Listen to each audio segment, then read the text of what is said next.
Random inspections were conducted early today by LTFRB officials on buses of 2 transport firms in Quezon City.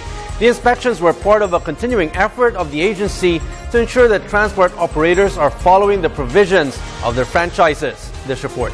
Although dubbed a surprise inspection, the Land Transportation Franchising and Regulatory Board sent a prior notice at 6 p.m. yesterday to ensure that the buses of Unicab Transport would not be out on the streets.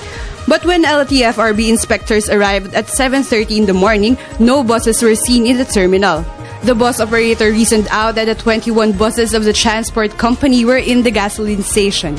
LTFRB spokesperson Mary Ann Salada said that the transport company could be given a penalty regarding refusal to comply to the order of the board. Although Salada clarified that this was not the focus of today's inspection but the monitoring of the condition of their buses.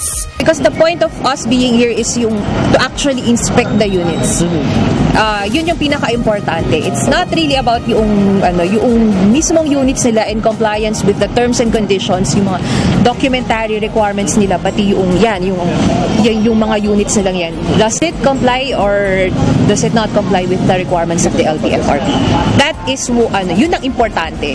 10 out of Unicab's 30 units have already expired franchise and will also be subject to checkup and deliberation if the buses would still be allowed on the road. Also included in the LTFRB and Land Transportation Office inspection was the garage terminal to ensure if they could accommodate the number of buses and even the physical inventory and roadworthiness of the vehicles. Makikita niyo na po kahit akyatin niyo yung mga sakyan namin, talagang pinapaayos namin, pinapalinis po namin talaga ng gusto. Regular po yan, sir.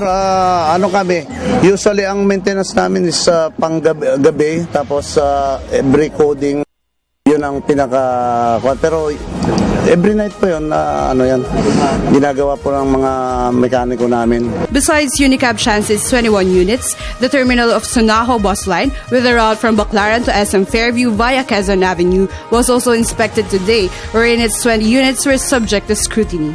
Despite the small number of LTFRB regulators to cover for almost 500,000 bus units in the country, this was never a roadblock to the officials to ensure the good conditions of the buses, which could, in turn, result in less road accidents.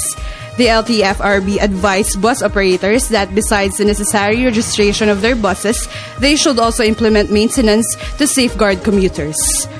For the People's Television, this is Arra Perez.